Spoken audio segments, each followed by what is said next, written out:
তোমার বাবার চোখ বন্ধ হলে না বুঝবা দুনিয়া কাকে বলে। তোমার বাবার উপার্জন শেষ হয়ে গেলে না বুঝবা দুনিয়া কাকে বলে। তোমার কাঁধে যখন উপার্জনের দায়িত্ব আসবে তখন না বুঝবা দুনিয়া কাকে বলে, রোজগার কত কষ্ট। সেদিন আমি একজন লোককে দেখছি, তাকাইয়া দেখছি অনেকক্ষণ, ট্রাকের থেকে সিমেন্টের বস্তা নামাইতেছে। আমি লোকটার দিকে তাকাইয়াছিলাম, সারাটা শরীর ঘামে।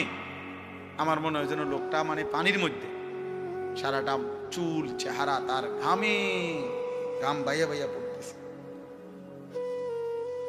তাহলে এক বস্তা ট্রাকের থেকে প্রতি বস্তা সিমেন্ট নামাইয়া গোডাউনে থুইলে সর্বোচ্চ 60 টাকা, 8 টাকা বা 10 টাকা দেয়। সর্বোচ্চ রেট হলো 10 টাকা, মানে এন থেকে হয়তো গোডাউনে থুইবে আর কি। তাহলে 50 বস্তা সিমেন্ট যদি এই বেচারা নামায়, তাহলে প্রিয় যুবক ছেলে, 50 বার এই লোকটাকে, তোমার বাবাকে হতে পারে 50 বারই উনি কোমরটা বাঁকা করে। নাহলে কেমনে বস্তাটা লইব? 50 কেজি সিমেন্টের, 50 কেজি সিমেন্টের একটা বস্তা বেচারা কেমনে নিবে? প্রতিবারই তাকে কোমর বাঁকা করতে হয়েছে। প্রত্যেক বস্তা সিমেন্ট হয়তো ফালাইয়া ছোট্ট একটা গামছা হয়তো কোমরের থেকে খুলে আবার ঘাম মুছছে, আবার আরেক বস্তা লেগে গেছে, আর গুনছে কয় বস্তা হইল। বিনিময়ে 500 টাকা, হয়তো 50 বস্তায় 500 টাকা পাইছে, 10 টাকা করে। সেখান থেকে ভাঙ্গাইয়া তোমারে 200 টাকা দিছিল, তুমি বলছো তোমার স্কুলে দিতে হবে, সেই ঘামে ভেজা 200 টাকা। আর তুমি জানো আর সেই 200 টাকায় মোবাইলে ঢুকায়া উলঙ্গ ছবি আর নাচ গান নর্তকী দেখে শেষ করে দিছ। তুমি সন্তান না, বরং তুমি জানো আর।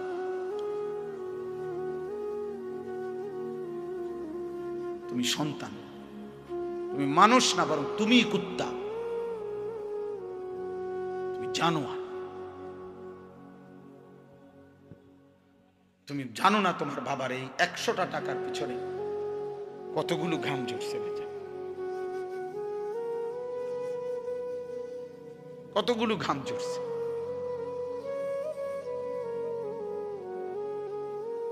হ্যাঁ, আমার আব্বা ছোটবেলায় আমরা দেখছি সারাদিন স্কুল করে আব্বা যখন আসতেন, প্রাইমারি স্কুলে মাস্টারি করতেন, মসজিদে ইমামতি। আমার আব্বার একটা বা দুইটা গেঞ্জি ছিল, গেঞ্জিগুলোর এই পাশে এই পাশে ঘামে ভিজা। তো আমার মনে আছে কোনো সময় গেঞ্জি ধুইতে দিলে আমরা ধুইতাম না, আমি ফাটতাম না, মানে ঘামের গন্ধে বাবার গেঞ্জি ভিজা থাকত। সেখান থেকে আব্বা, আমার মনে আছে, মাস শেষে প্রতি 300 টাকা মাদ্রাসায় পাঠাইছে আমার লেগে। একটা পোস্ট কার্ডে তখন মানি অর্ডার করতে হইতো টাকা, তো মানি অর্ডার করলে একটা ছোট্ট পোস্ট কার্ড আছিল, এটার মধ্যে নাম ঠিকানা লিখতে হইতো, নিচে দিয়া একটু জায়গা ছিল, এখানে নিজস্ব কোনো কথা থাকলে লিখতে হইতো। আব্বা লিখতো, আনিস তোমার জন্য 300 টাকা পাঠাইলাম, বাবা টাকা পাইয়া জানাইও। তো আব্বারে জানাইতাম যে বাবা টাকা পাইছে। এই 300 টাকা গুনে গুনে 2 টাকা ডাইলবাজি, 2টা পরোটা, এমনি আমি গুনে গুনে খাইতাম, হিসাব গুনে গুনে।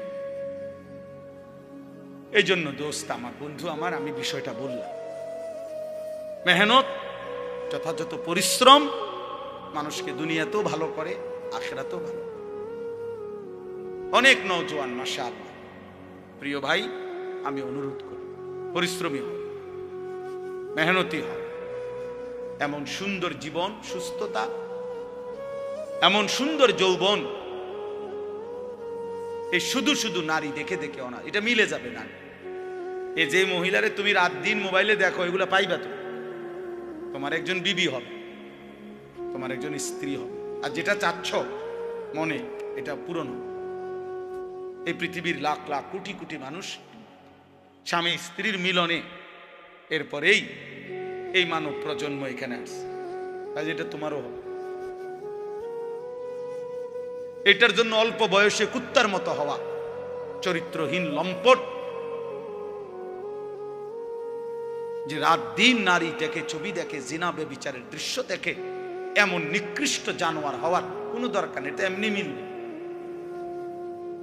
বিয়ে শাদী তো স্বাভাবিক বিষয়, স্বামী স্ত্রী, নারী পুরুষের মিলন তো আল্লাহ তাআলার কুদরতি নিজাম। আল্লাহ বলছে আমি এটা ব্যবস্থা করে রাখছি, যথা সময়ই পৌঁছে যাও। সময়ের আগে এক লোকমা খাবারও পৌঁছে।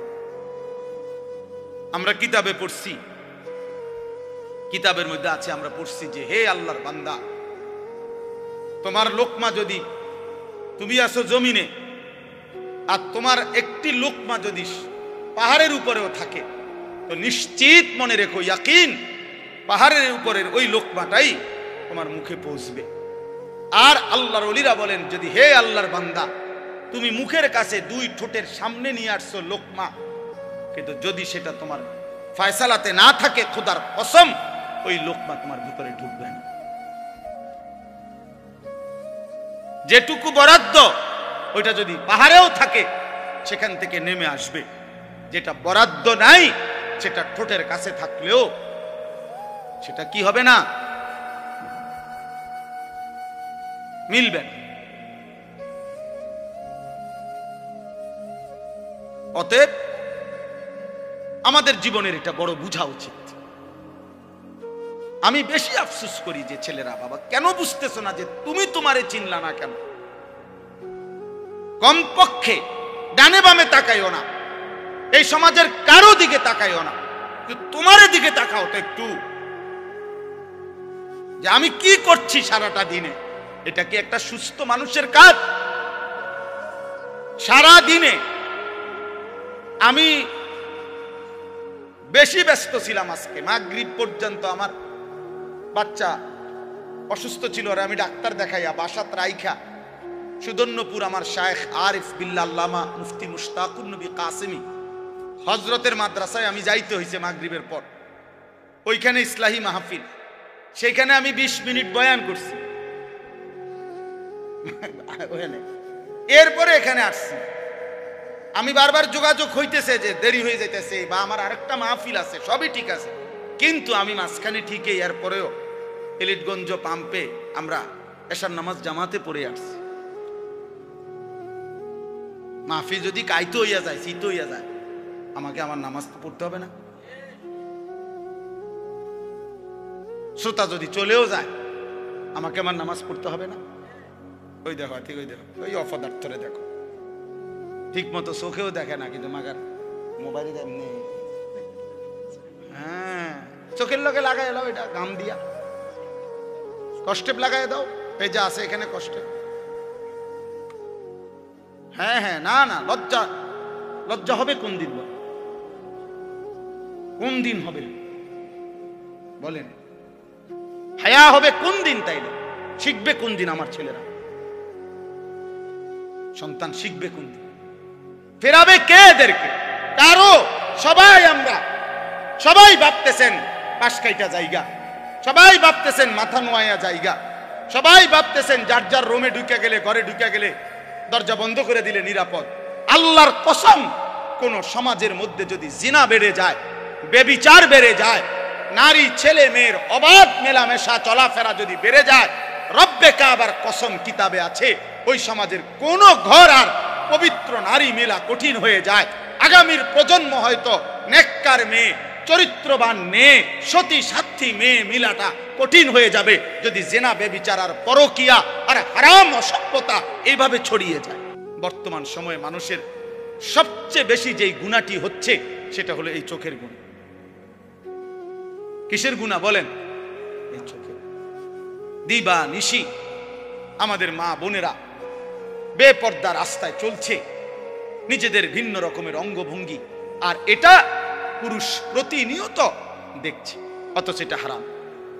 মোবাইলে প্রতিনিয়ত কিশোর যুবক ছেলেরা, একটা বয়সী ছেলেরা একেবারে বেসামাল এই বড় মোবাইল ব্যবহার করে রাত নাই দিন নাই সারা রাত নারী ছবি অস্থির দৃশ্য দেখছে। অথচ খোদার কসম এটা একদিন জাহান্নাম ছাড়া আর কিছুই মিলবে। আল্লাহ নবী সাল্লাল্লাহু আলাইহি সাল্লাম বলেছেন, যে ব্যক্তি কোনো নারীর সৌন্দর্য হারাম, যেটা তার দেখার অনুমতি নাই, সে দেখলো, খোদার কসম নবী বলছে কিয়ামতের দিন তার দুই চোখে সীসা জাহান্নামের আগুনে গলাইয়া এরপরে সীসা ঢেলে দেওয়া, সীসা ঢেলে দেওয়া, সীসা ঢেলে দেওয়া।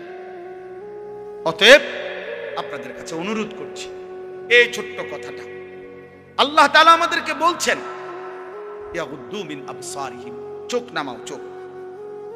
যুবক ভাই, তোমরা অনেক নওজোয়ান, মাশাআল্লাহ, প্রিয় সন্তান, নিজের উপরে দয়া করো। এই মোবাইলের অব্যাহত নেশা তোমারে ক্ষতিগ্রস্ত করবে। একদিন তুমি দুনিয়াও আগামাতা কিছুই খুঁজে পাবা না, আখেরাতও, আখেরাতও। বয়স্ক বাবা যারা আছেন এখনো 50-60 বছর, অথচ এখনো চা দোকানে, টেলিভিশনে নাটক, সিনেমা, নর্তকীর নাচ দেখার অভ্যস্ত বা অভ্যাস আছে, আল্লাহর ওয়াস্তে চাচা ছেড়ে দেয়। এটা অসভ্যতা ছাড়া এই বয়সে আরো বেশি অসভ্যতা। এই জন্য আল্লাহ নবী সাল্লাল্লাহু আলাইহি সাল্লাম স্পষ্ট বলছেন, রাগ হবেন না, নবীজি বলছেন, আল্লাহ নবী সাল্লাল্লাহু আলাইহি সাল্লাম বলছেন, হাসরের দিন আল্লাহ তাআলা ওই বান্দার দিকে তাকাবেন না, আল্লাহ তাআলা তাকে পবিত্র করবেন না, আল্লাহ তাআলা তাকে জাহান্নাম থেকে বাঁচাবেন না। এই কথা বলতে গিয়ে 1 নম্বরে যার কথা বলছে, নবীজি বলছেন যে আশ-শাইখুজ জানি, যে বুড়া ব্যভিচারী। খোদার কসম, বয়স বেশি, বয়স হয়ে গেছে, অথচ এখনো জিনাকার, ব্যভিচারী। আর চোখ দিয়ে ভিন নারী দেখলে এটাও জিনা, হাত দিয়ে ছুঁয়ে দিলে এটাও জিনা, কান দিয়ে শুনলে ভিন নারীর কথা, হারাম কথা, এটাও জিনা, অন্তর দিয়ে কল্পনা করলে এটাও জিনা, লজ্জাস্থান দিয়ে জিনা করলে এটাও জিনা, নবীজি বলছেন। অতএব আল্লাহ নবী সাল্লাল্লাহু আলাইহি সাল্লাম বলছেন, বয়স্ক হওয়ার পরেও যে জিনার অভ্যাস, হারাম নারী দেখার অভ্যাস, বাস্তবে হোক আর মোবাইলে হোক আর টেলিভিশনে হোক আর সাদওয়ানে হোক, এই বদঅভ্যাস যে ছাড়ে নাই, আল্লাহ তাআলা তার দিকে কিয়ামতের দিন তাকাবেন না, আল্লাহ তাকে পবিত্রও করবে না, আল্লাহ তাকে জাহান্নাম থেকে বাঁচাবে।